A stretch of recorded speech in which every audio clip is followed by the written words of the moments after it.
राहुल गांधी की सदस्यता वापस होने के बाद यूथ कांग्रेस का पहला प्रदर्शन इतना व्यापक और राहुल गांधी आज संसद में अंदर सवालों के बौछार लगा रहे हैं और जंतर मंतर पर यूथ की पूरी टीम लगी हुई है। परिवर्तन की लड़ाई शुरू हो चुकी है।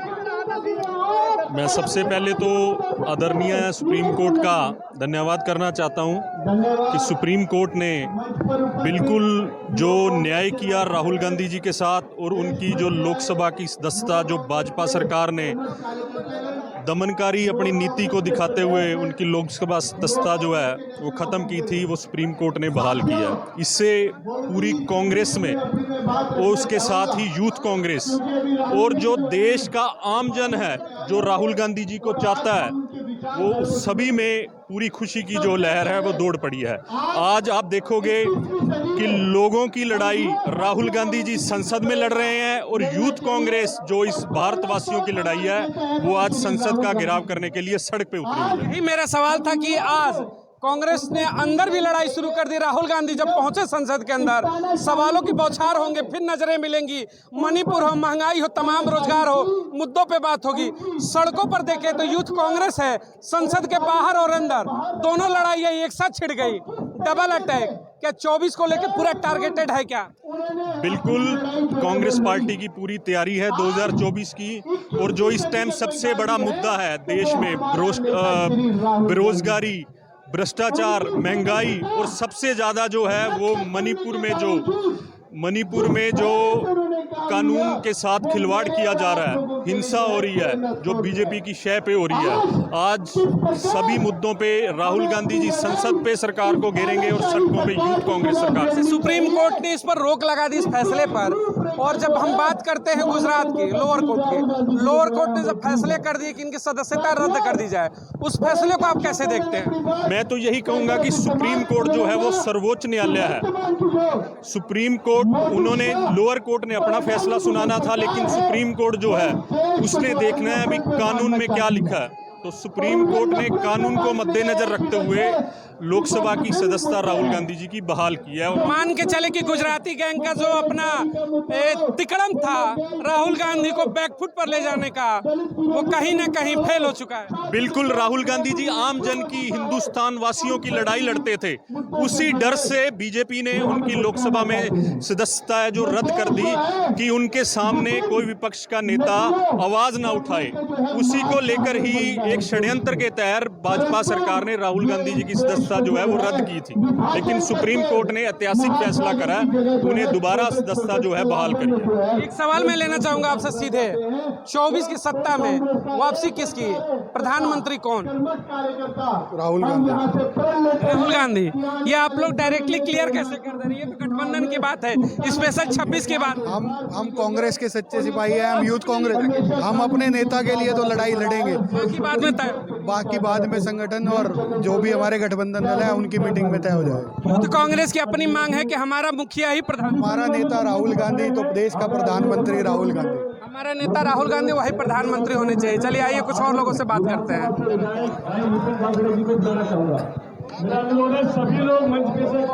संसद सदस्यता वापिस होने के बाद राहुल गांधी आज संसद के अंदर है, यूथ कांग्रेस बाहर है, तमाम लीडर आए हैं यहाँ पर। तो 24 परिवर्तन क्या सत्ता में वापसी कर पाएंगे राहुल गांधी? तमाम मुद्दों को लेकर 24 में क्या लग रहा है, इन तमाम मुद्दों के ऊपर वापसी होगी क्या? जी बिल्कुल वापसी होगी। और एक ये बहुत बड़ा जन आक्रोश है जिस वजह से पूरे हिंदुस्तान का युवा आज राहुल गांधी जी के साथ है। पूर्व में जो मोदी जी की हरकत हुई है उनने भी तमाम प्रकार के आरोप लगाकर स्टेज से मान लीजिए या किसी भी प्रक्रिया से उनने सारी कांग्रेस के नेताओं पर, महिलाओं पर हर प्रकार के आरोप जातिगत लेकर, जैसे 50 करोड़ की बोला है, उन पर क्या कार्रवाई हुई है आज तक? और ये कार्रवाइयाँ होनी चाहिए। ये एक तरफा राजनीति चल रही है। देश में जातिगत आधार पर युवाओं को, आने वाली पीढ़ियों को, युवाओं को बांटा जा रहा है धर्म के नाम पर, धर्म का एक आड़ लेकर के। आज हिंदू मुस्लिम, क्या ये हमारा देश सिर्फ हिंदुओं का है या मुस्लिमों का है? ये कौन सी राजनीति हमारे देश में चल रही है? ये टोटल भाजपा की एक देश को बांटने वाली प्रक्रिया जारी है। बांटो और राज करो की इनका आरोप है कि यहाँ पर हिंदू मुस्लिम का जो तड़का होता है राजनीतिक, उसे बार बार इस्तेमाल करती है भारतीय जनता पार्टी। देश किसी एक का नहीं है, तमाम मुद्दे होंगे। क्या आपको लग रहा है कि राजनीतिक समीकरण के लिए धर्म को बीच में इस्तेमाल किया जा रहा है? बिल्कुल सही लग रहा है। धर्म की आड़ में पूरी ये झाड़ काटी जा रही है। और जहाँ पे एक तरफ लोग रोटी कपड़ा और मकान की बात करते हैं, वहाँ पे हिंदू मुस्लिम और पाकिस्तान की बात भारतीय जनता पार्टी करती है। देश के लोगों को युवाओं को रोजगार चाहिए, ना कि उनको नफरत भरा बीज चाहिए। आज भारत जोड़ो यात्रा के बाद जो नफरत की बाजार बंद हुई है, मोहब्बत की दुकान खुली है, इससे निश्चित तौर पर 2024 में मोहब्बत की दुकानों का आगाज होगा और जगह जगह इसके बड़े बड़े शॉपिंग मॉल खुलेंगे और कांग्रेस पार्टी बम्पर जीत के साथ पुनः वापसी होगी और राहुल गांधी के सर पे ताजपोशी भी तय होगी। चुनाव में मुद्दे क्या होने चाहिए? क्या धर्म सबसे बड़ा मुद्दा होना चाहिए या फिर रोटी रोजगार, सुरक्षा, ये मुद्दे होने चाहिए? कब राजनीतिक दलों के मैनिफेस्टो में ये मुद्दे प्रमुख होंगे? धर्म ठीक है, धर्म अपने मानने का आस्था का विषय है, वो सदियों से चला है, लाखों वर्षों से, और चलता रहेगा। राजनीतिक इस्तेमाल कितना सही है? देखिए, धर्म की राजनीति तो सिर्फ भाजपा करती है। कांग्रेस हमेशा हिंदुस्तान के पक्ष में रही है, चाहे वो किसी धर्म के हो, हिंदू हो, मुस्लिम हो, सिख हो, ईसाई हो। कभी भी उसने सामाजिक रूप से बांटने का कार्य नहीं किया है। जब से सत्ता में बीजेपी आई है, इससे पहले भी अंग्रेजों का शासन रहा, मुगलों का रहा, उसके बाद 60 साल कांग्रेस ने किया, कभी भी हिंदू खतरे में नहीं आया। लेकिन जब 2014 में हिंदू हृदय सम्राट तथा कथित हिंदू हृदय सम्राट मोदी जी आए हैं, तब से हिंदू समाज खतरे में है। सिर्फ हिंदुओं की आड़ ले लेके मुस्लिमों को टारगेट कर करके सिर्फ ये जात की राजनीति भाजपा कर रही है।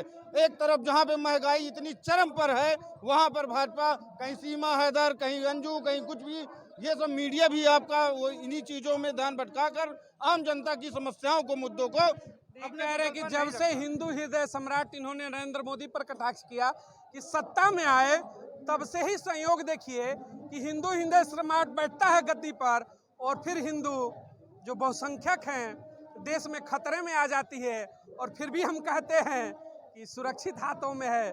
दोहरा चरित्र है, दोहरे सवाल है, कोई उठाना ही नहीं चाहता। महिला है हमारे साथ, हिंदू धर्म से जुड़ी हुई होंगी, और क्या लग रहा है कि खतरे में है देश में हिंदू, या फिर राजनीति खतरे में? सिर्फ राजनीति खतरे में है। भारत देश एक ऐसा देश है जो विश्व में सब धर्मों को एक साथ लेके चलने में माना जाता है, जहाँ सब धर्म का सम्मान होता है, लोग एकजुटता से एक परिवार की तरह यहाँ रहते हैं। कहते हैं सर्वधर्म संभाव। सर्वधर्म संभाव है, हम जीते आ रहे हैं। आप ये बताइए, कोई भी बेरोजगारी पर मजदूर परेशान, किसान परेशान, महिला परेशान, युवा परेशान, बच्चे परेशान, छात्र परेशान, फिर भी मेरा देश महान, ये वाली बात हो रही है। मोदी जी इस बात का जवाब दें कि भुखमरी छाई है, भ्रष्टाचार छाया है, इस पे चुप क्यों हैं? सिर्फ धर्म के नाम पे लड़ा के वोट पाने की ये ओछी राजनीति करना बंद कर दे। आज जिस स्थिति में देश है उसकी वजह सिर्फ और सिर्फ भाजपा है। भाजपा को नींद से जागना होगा। हम महिलाएं लामबंद हो गई हैं, युवा लामबंद हो गया है। आज गैस का सिलेंडर कितना है? अब स्मृति ईरानी जी डायन डांस नहीं करती, अभी तो बहुत डायन डांस होता था। स्मृति ईरानी आके यहाँ कैमरे के सामने जवाब दे कि आप महिला हो, आप महिला हो, किचन संभालते होगे, किचन पे कितना असर पड़ा? 14 के बाद से ही हम बात कर लेते, पिछले 9-10 सालों में आप पहले भी आपने किचन संभाले होंगे, कितना असर पड़ गया किचन के ऊपर? बहुत ज्यादा असर है। आज सिलेंडर की कीमत देखिए, सब्जियों के भाव देखिए, टमाटर के भाव देखिए, टमाटर को तिजोरी में अंदर रखना पड़ रहा है, बच्चे भूखे स्कूल जा रहे हैं। आज घर में एक महिला की स्थिति ये है कि वो बच्चों को ये भी नहीं कह सकती कि घर में राशन नहीं है। पति को भी कितना प्रेशर दिया जाए। एक पति घर से जाता है, दिन भर काम करता है, बड़े मुश्किल से अपना रोजगार लेके आता है, उसमें परिवार चलाना नामुमकिन है। आप कह रहे हो परिवार चलाना नामुमकिन है। हम लोग भी जाते हैं तमाम जगहों पर, अब मैं नहीं जानता कौन किसका सपोर्टर है, क्या हमारा काम है पब्लिक से पूछना। तमाम ऐसे लोग हैं, उनको क्या जवाब देना चाहोगे? कहते हैं कहाँ बात की महंगाई यार, हमारी तो इनकम बढ़ गई, फलाने की इनकम बढ़ गई, ठिकाने की इनकम बढ़ गई। तमाम ऐसे जवाब दे दिए, थोड़ा छाया में आ जाइए, तमाम ऐसे जवाब दे दिए जाते हैं। उन लोगों को क्या कहोगे आप? साफ शब्दों में कहना चाहूंगी, दैनिक वेतन भोगी आज जो डॉक्टर्स हड़ताल पर, दैनिक वेतन भोगी हड़ताल पर, छात्र हड़ताल पर, शिक्षक हड़ताल पर, फिर किस बात की बात हो रही है? चरम सीमा पर महंगाई है। ये सिर्फ बातों के ढकोसले हैं, जनता को गुमराह करने का काम है। आज देश की स्थिति कभी इतनी खराब नहीं थी। सही हाथों में सत्ता आनी चाहिए। कांग्रेस का काम रहा है, युवा कांग्रेस का काम रहा है कि हमेशा आम जन के सही हाथ कौन सा होगा? सही हाथ कांग्रेस हाथ का होगा। बिल्कुल कांग्रेस का हाथ आम सही जनता का हाथ, हाथ है। सही हाथ हाथ होगा। यानी सही हाथ के लिए पंजा को चुनेंगे। इनका क्या नाम है, हमारे मुखिया ही आने वाले समय में बिल्कुल बिल्कुल हमारे मुखिया ही देश के लिए, क्योंकि जिसने अपने घर का परिवार का सदस्य खोया हो, जिसने आजादी की लड़ाई लड़ी हो, ना कि जो अंग्रेजों के साथ मिल गए हो, ऐसा परिवार, ऐसा ही जो कि अपना बलिदान देना जानता हो, वो देश के लिए बलिदान दे जिस सकता है। परिवार ने बलिदान दिया, जो देश के लिए सब कुछ करेगा, सत्ता की वापसी उसी की होगी। राष्ट्रीय मैं आ रहा स्वयंसेवी युवा हूँ, कांग्रेस। एक चीज मैं और आ रहा हूँ आपके साथ में, जो है 24 का चुनाव है, मैनिफेस्टो के मुद्दे क्या होने चाहिए, किन मुद्दों पर कांग्रेस आएगी और बीजेपी को भी किन मुद्दों पर आना चाहिए, इन तमाम चीजों पर क्या सोचते हैं? जाति धर्म की राजनीति नहीं करनी चाहिए। भ्रष्टाचार, बेरोजगारी, आज जो आपने देखा होगा कि फौज में एक लड़का जब लगता है तो उसका पूरा परिवार सेट हो जाता है। आज 7 लाख से ज़्यादा पद रिक्त हैं, ना नौकरियां मिल रही हैं, भ्रष्टाचार चरम पर है। सिर्फ महंगाई, बेरोजगारी और भ्रष्टाचार के मुद्दे पर चुनाव लड़ना चाहिए, ना कि किसी धर्म के मुद्दे पे। हम भी हिंदू हैं, श्री राम जी पे, सीता माता पे, सब पे हमारी भी आस्था है, लेकिन धर्म को राजनीति में नहीं लाना चाहिए। धर्म को सदैव राजनीति से परे रखना चाहिए। धर्म को धर्म रहने दो, धर्म को राजनीति में मत लाओ। दोनों का अलग अलग है, आस्था अपनी जगह पर है। और देश के जो प्रमुख मुद्दे होते हैं, महंगाई, बेरोजगारी, महिला सुरक्षा और ST SC OBC, तमाम इनके जो अपने हक अधिकार है, उनके मुद्दे अलग होने चाहिए। मैनिफेस्टो में ये होना चाहिए। इन तमाम लोगों के हैं और कुछ लोगों से मिलेंगे, बात करेंगे। जय हिंद।